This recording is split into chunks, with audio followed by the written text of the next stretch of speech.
Hi, I'm Blythe Stevens, MFA Bliss Catalyst and creator of A Blythe Coach, helping multi-passionate creatives dance through their difficulties and take leaps of faith into lives of fulfillment. And I'm talking really fast and I'm excited because I'm here today to welcome you to day one of my Yogalicious ReTREAT.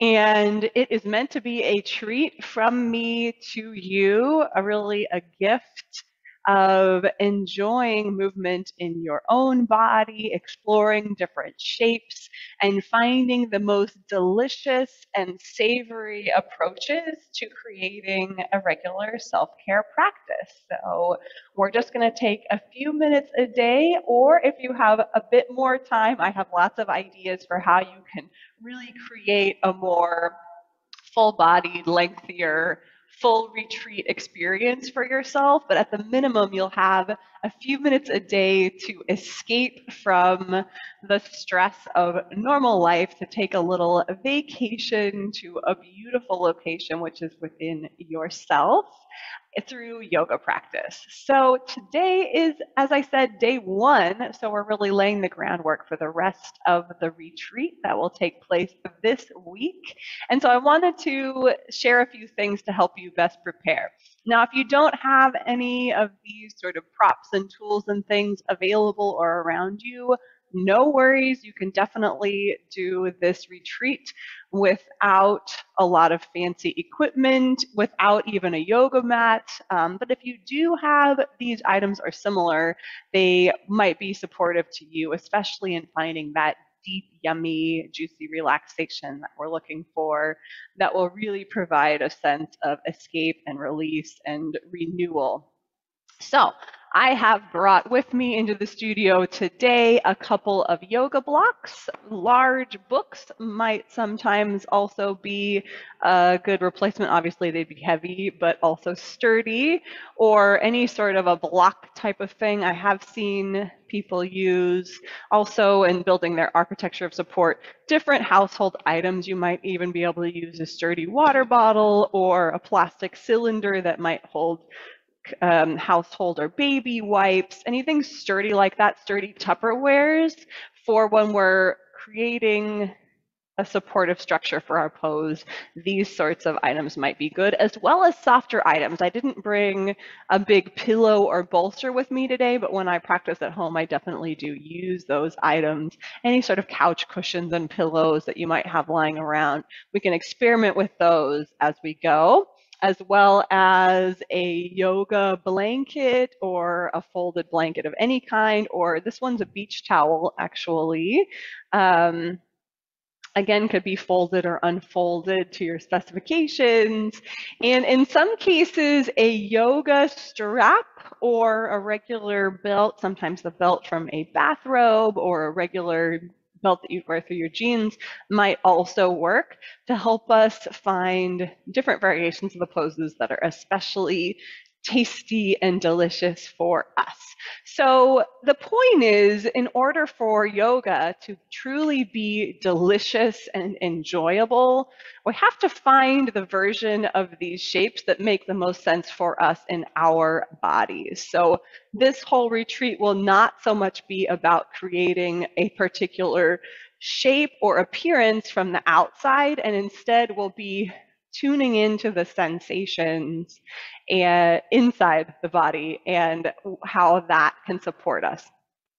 Also, bring your favorite beverage. Maybe you want some water or some tea to accompany you. That can help it feel more like a retreat environment.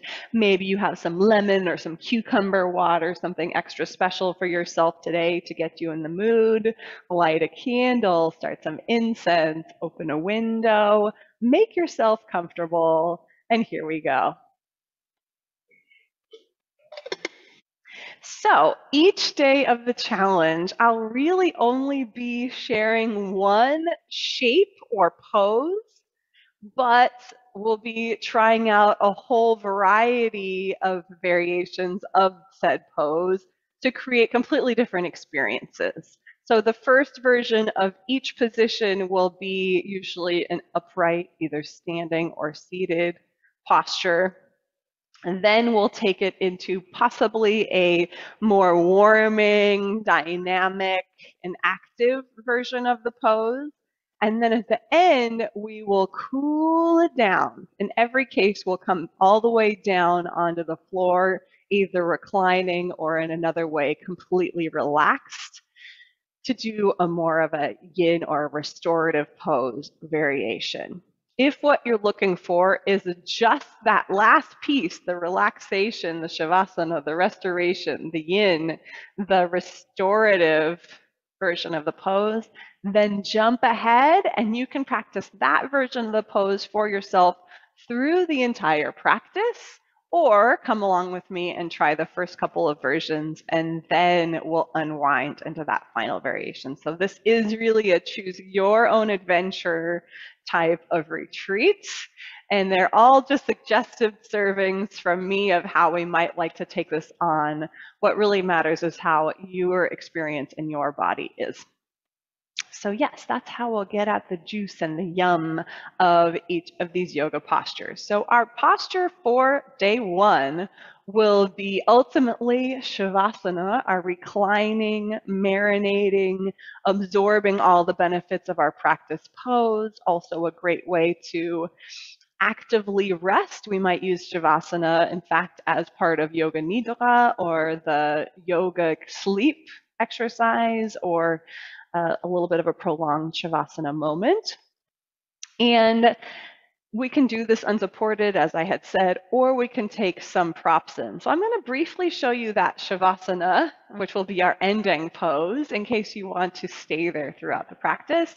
And then we'll explore a couple of other positions which also have a similarly elongated or extended spine and legs, experiencing extension and length through our whole body through Shavasana.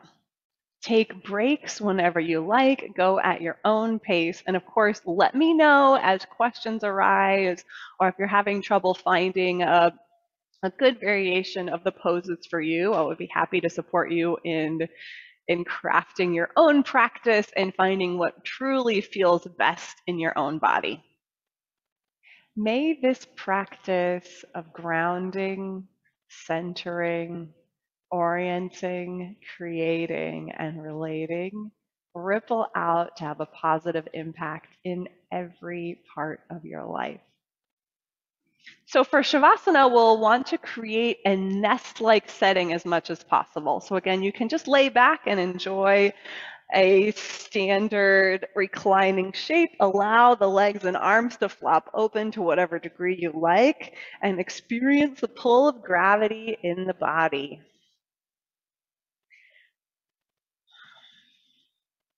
If you want, you could take a cushion or a folded blanket or towel or something underneath the head. For some folks, it's more comfortable in this shape. This towel is not the best example, but if we had a rolled blanket or maybe a fluffier towel, sometimes it's nice to take that behind our knees, or we might even put some pillows and things around to sort of create a nice little nest. This way my legs feel really supported. Ooh, that's nice. Yeah. So it's highly personal and you'll need to experiment, but we can try some different props. In order to fully let go of any tension in the body. So just enjoy your Shavasana or come with me to a couple of other elongated shapes. So our first more dynamic standing shape is going to be mountain or Tadasana. And I remember that because it's like Tadasana. So it is a pose where we are standing completely upright. It's like the ultimate yoga pose. It's deceptive because it can seem so pedestrian, so much like ordinary standing, but as with other yoga poses, we're really bringing in a special awareness and quality into the stance that gives it a much deeper experience than our typical standing. So in order to get into a comfortable stance, especially if this is our first yoga pose or movement that we've taken today, we might have to sort of wiggle and move into the pose a little bit more gently. For me, that means taking some ankle circles, stretching out through the feet, because I want to create a really nice connection with my floor and a groundedness. And if my feet are still tight and squinchy from sleeping or from sitting over the course of the day, it's going to be hard for me to make that good contact to the floor. So I'm rooting down. And if this is not appropriate for you to practice standing, it's the same idea in the seated position or even a reclining position, where we're finding a parallel alignment of the legs. So our legs are just reaching right down from our hip joints. So I might march a little bit to find where my legs are falling straight down from my hip joint and my toes reaching forward. You can certainly play in your own body with what feels best. Maybe for you, perfectly parallel isn't right. Maybe it's a little bit, it's nice to have a little external rotation, my toes slightly rotated out or in. But let's play with that. So we're tipping forward and back, side to side. We'll find the middle point where our weight is evenly distributed on both feet. You can experiment with your eyes open, or if it feels good in your body, you might also wish to close or softly focus the eyes so we can tune in a little bit more to our internal experience. We can rise up on the toes, sink our weight back to the heels, take some circles, maybe some hip circles feel good. And then once we found a relatively easy central point, we'll also create some connection through our core. So that'll connect our lower body and upper body in a dynamic alignment. So just gently drawing our belly muscles in towards the spine, we'll feel that connection between our rib cage and our pelvis, between our upper and lower bodies.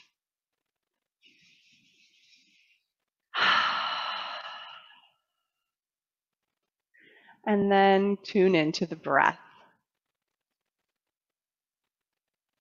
Just noticing how it's naturally flowing for you today. We're going to take a couple easy and intuitive movements here, and then we're going to settle into Tadasana for a moment or two.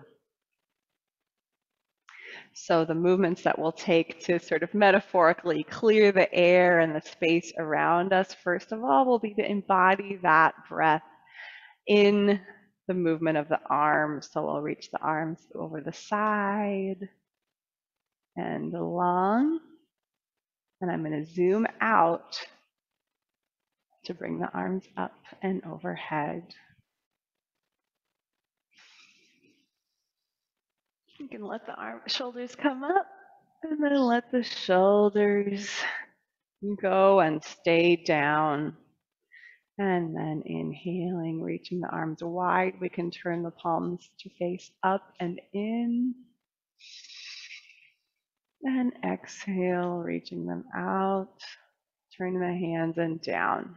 So a dynamic Tadasana. We're standing in mountain pose, imagining our feet reaching down through the floor and into the core of the earth, while we send our head and arms up, piercing into the sky like a high mountaintop, solid throughout. One more time.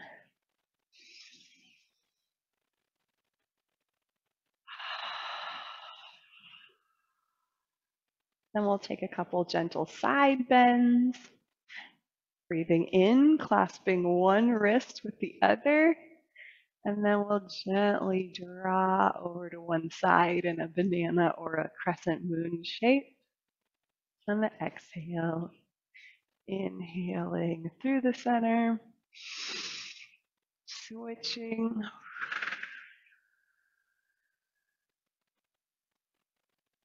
And repeating.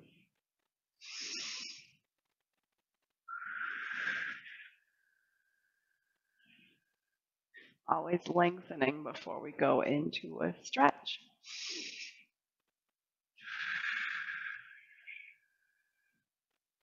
And then I like to do arm stretches and side bends and some twists for today. We'll just take some really easy going twists here in the center.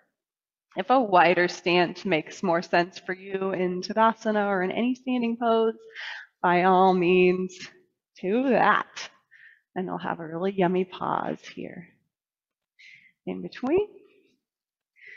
And then connect back into the Tadasana. We'll take the full version of the pose with our hands, the palms of the hands rotating forward. We feel that drop and connection of the shoulders, that lift through our belly, and the energy moving freely throughout the body. So we're taking out all of the kinks and tight or stressed places, or not taking them out, but smoothing them out, trying to find a posture that allows the flow of energy and oxygen and all that good stuff through the body with our breath.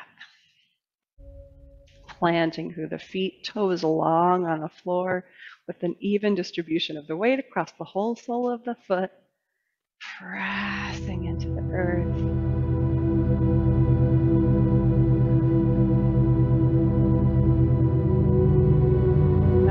How the movement of our breath subtly changes the shape of our Tadasana, or our mountain pose.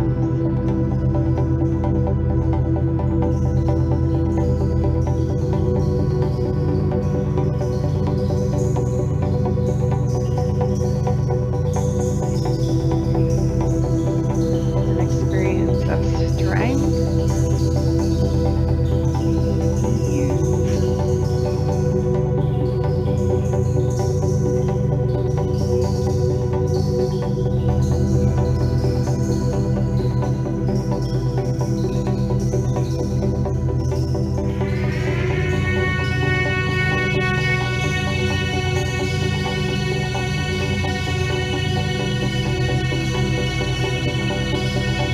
ready for whatever is going to come next.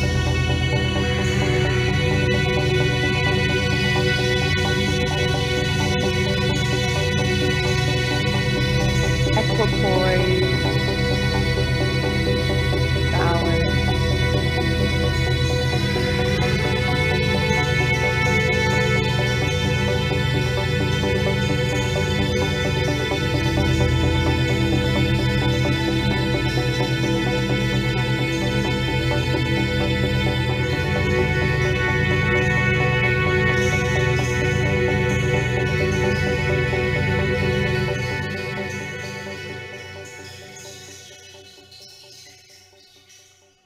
Yum. So our next variation on this long posture is going to be Phalakasana, or plank pose.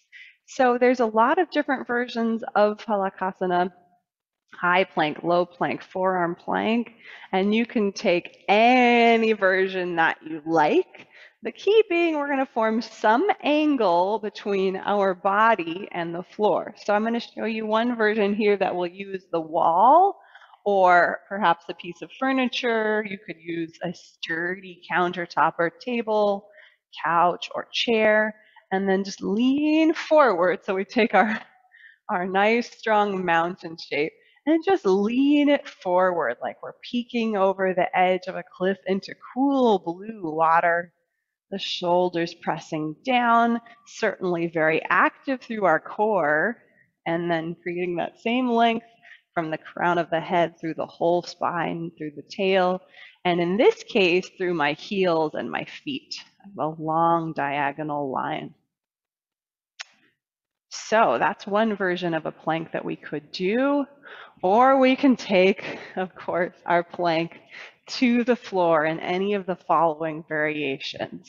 So maybe I'll take a forearm plank, pressing my elbows and hands down, shoulder width distance apart, and then lifting up through my belly. In this case, I have a long line through my head, spine, shoulders, pelvis, and knees. If you like the toes tucked under, that's great too. Or I could take a forearm plank with the knees off the ground, or an all fours shape also has a very plank-like quality, experiencing length and space in the whole spine. Or the knee is down and the chest up on a long diagonal, or all kinds of high plank variations. Now this one is more work. We're going to feel activity, maybe even a bit of shaking and trembling.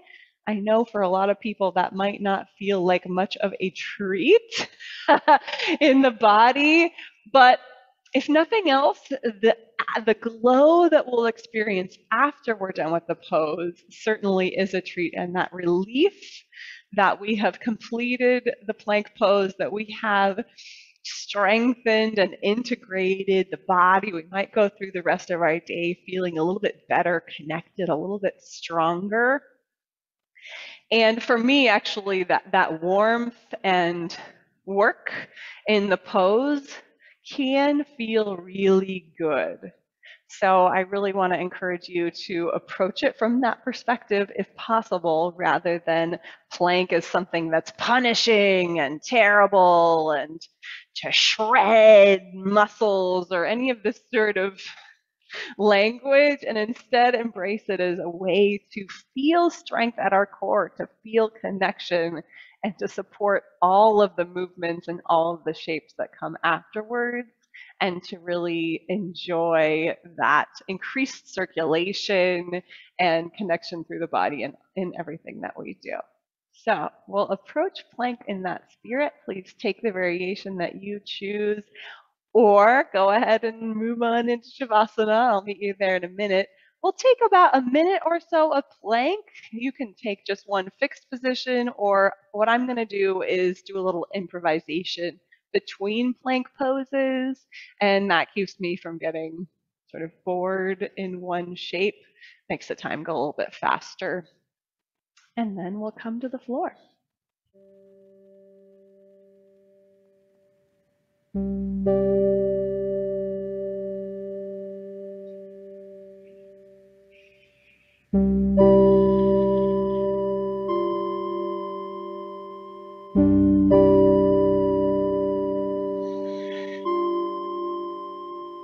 Sense length, stretch, and expansion from head to tail or heels.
And once we've completed that very intensive core work of plank and that experience of length and spaciousness, then we want to shake it out. So I'm just going to wag my tail, shake my hips from side to side on the floor.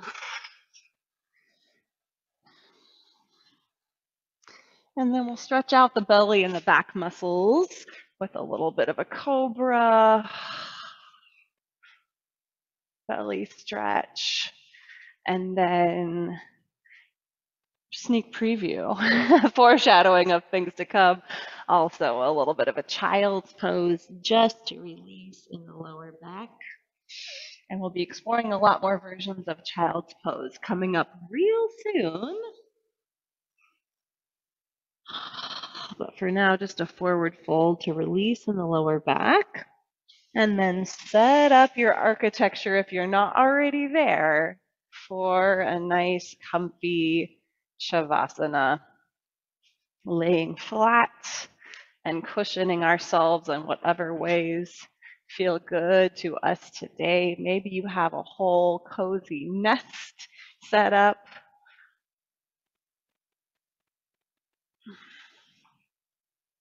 Maybe the legs will be straight. Maybe we'll have a bend to them. For some folks, it feels a lot better to let them open up and turn out. We could even have a Phalakasana or a butterfly shape, or a constructive rest, again, foreshadowing of things to come, where the feet are mat distance apart and the knees falling in. Those are all legitimate resting Shavasana shapes as well. We'll just stay here for a couple minutes, but if you have more time to indulge in a Shavasana or this sort of constructive resting shape, then I'll recommend some resources for that, some music, things like that. Set a timer maybe if you've got things to do later in the day so that you don't fall asleep and take a longer nap than you intended. And yeah, we're just going to treat ourselves to a Shavasana now for however long we have, at least a couple of minutes. Enjoy.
It's as if we're marinating in the goodness of the gentle practice and stretches that have come before,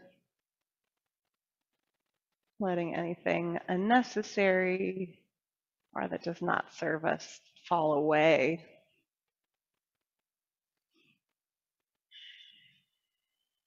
And imprint this sensation in the body to carry with us through the rest of our day.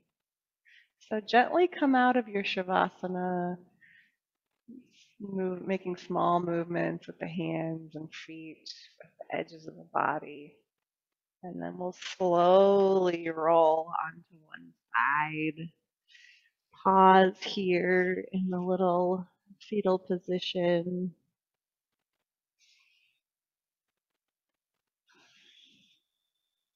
Curled in.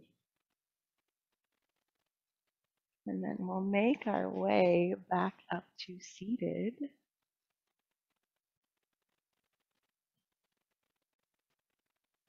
I want to acknowledge you for showing up for yourself today, for taking on the poses and whatever versions best suit and serve you. I hope it was a treat. to practice these poses together and take on any other practices that feel really yummy and delicious for you today. And I will see you again tomorrow for day 2. Aloha.